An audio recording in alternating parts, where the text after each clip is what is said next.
Hi, everybody. Hello, I'm Ryan. I'm Bethany. And we are Ryan and Bethany Board Game Reviews. And today we're going to be talking about Rock, Paper, Switch.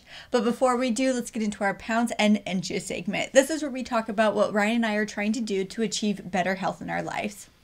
All right, so I'm still doing intermittent fasting. That's going pretty well. And I was trying to do kind of a low-carb, high-fat diet. And that was going okay. And then Thanksgiving hit, and just derailed everything. And this, to be honest, this is the season of treats. And Okay. Ryan's all-time favorite food is mashed potatoes. Yeah, so if that's not a carb-heavy food, I don't know what is. Specifically, his dad's mashed potatoes. They're super great. But also, I love cookies and candy canes and whatever else you can think of that happens this time of year. So, I'm going to push off eating that low-carb, high-fat diet until the first of the year. In the meantime, I'm going to just count calories. I've had success with that in the past, and as long as I can just kind of get in the habit of eating less, I can still enjoy a cookie. Yeah, you know? and you're still doing the eating window. Yeah, I'm still doing the intermittent fasting. Eating a cookie is not going to completely just throw me off the rails. It's if I keep the calorie counting, doing that well. Otherwise, if I just completely let myself go until December 1st, I will eat all the cookies. So I don't want to do that. So that's my new plan right now, just to kind of maintain and hopefully make some growth towards weight loss as this is going on, but also kind of gearing up and preparing mentally for January 1, switching over to a stricter diet. Yeah, so it's like a couch to 5K. Right now he's walking, and then eventually you'll run. Yeah. All right, but enough about that. That's not why you tuned in. You tuned in to talk about Rock, Paper, Switch. Okay, so Rock, Paper, Switch is like, it's literally as if Rock, Paper, Scissors, and chess came together and had a baby, and that baby occasionally went to summer camp at Chinese checkers. But Chinese checkers? It's like all the corners and stuff. Okay. Yeah. Okay. Yeah. Well, let's just show you what we're talking about so that way you're on board with us.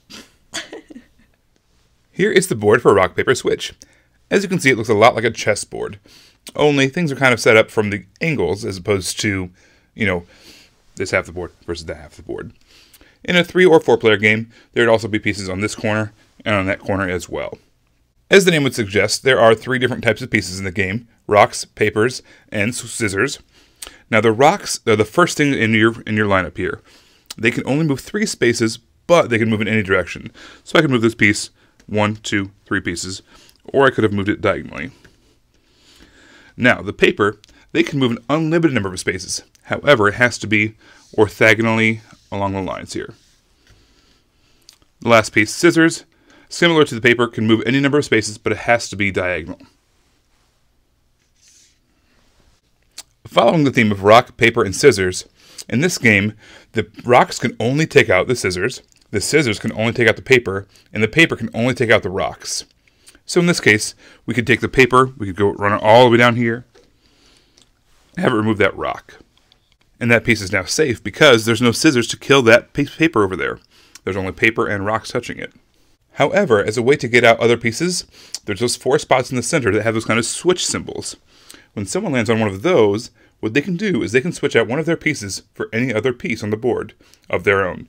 So for instance, this rock could come out, land on that switch spot, and it could trade out a scissors. So now there's a scissors in the game that's ready to be active and to get attacked by other people as well. So players will go back and forth taking turns. One player loses once they have lost all of one of their types of pieces. So for instance, there are 5 rocks in the game. If they lose all 5 of their rocks, they're out.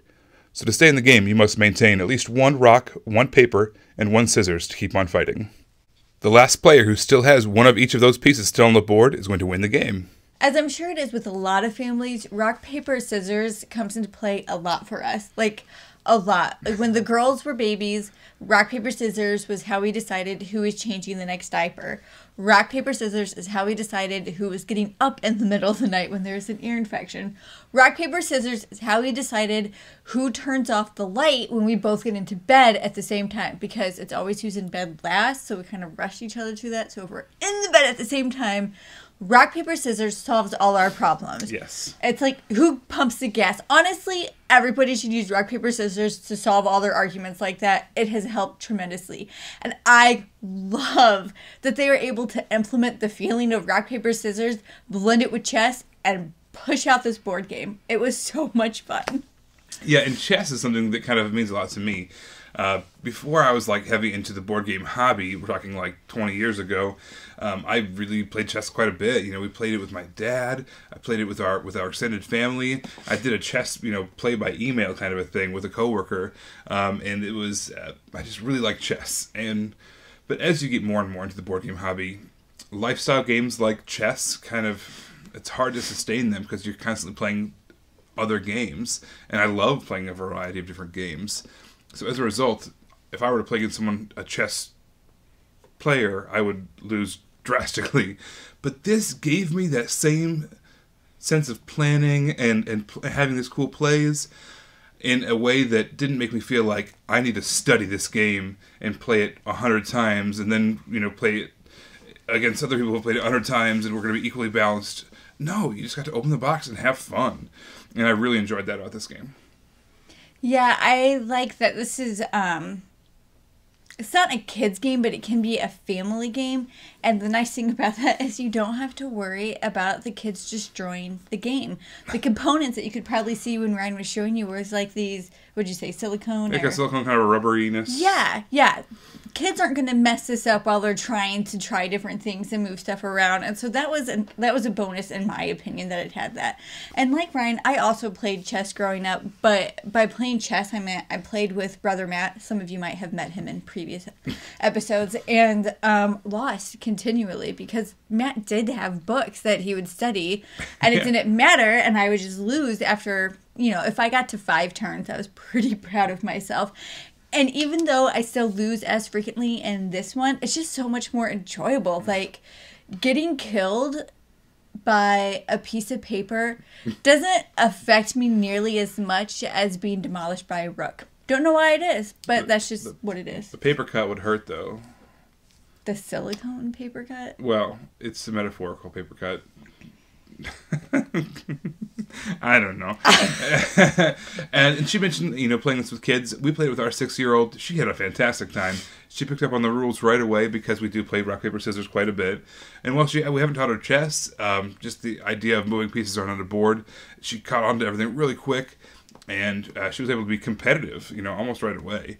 So this is definitely a kid-friendly game. It's a family-friendly game. Plays 2 and 4 players really well. In the 3-player game, like we mentioned, it has kind of a weird player, like a dummy player that all of us at the table can use. So that can get a little weird, but it's also kind of fun when you can kind of distract another player with, oh, these pieces over here are mine, and I'm going to attack you with these, and then they kind of defend against you, and then you get him with the other, player pieces, and I don't know, that's... By them, he means me. I do. All right, so that is our thoughts on Rock, Paper, Switch. We are really enjoying this one, and I'm glad it's in our collection, and it's staying for a while. All right, you want to make sure to subscribe to our channel because we do have a giveaway coming up at the end of the month after you spend all your money that you will be spending for the rest of this month. But yes, you want to subscribe so you can get more details about that and when that's going to happen. You can follow us on Facebook or YouTube under Ryan and Bethany Board Game Reviews. If you want to see pictures of games we're currently playing, follow us on Instagram under Ryan and Bethany. If you want to chat with us, follow us on Twitter under Ryan and Bethany 1. And then lastly, if you want to see the kind of behind the scenes of what Ryan and I are doing to try and achieve better health in our life, follow our blog on Board Game Geek under Pounds and Inches. All right, well, thank you so much for tuning in, guys. We'll see you next time. Bye.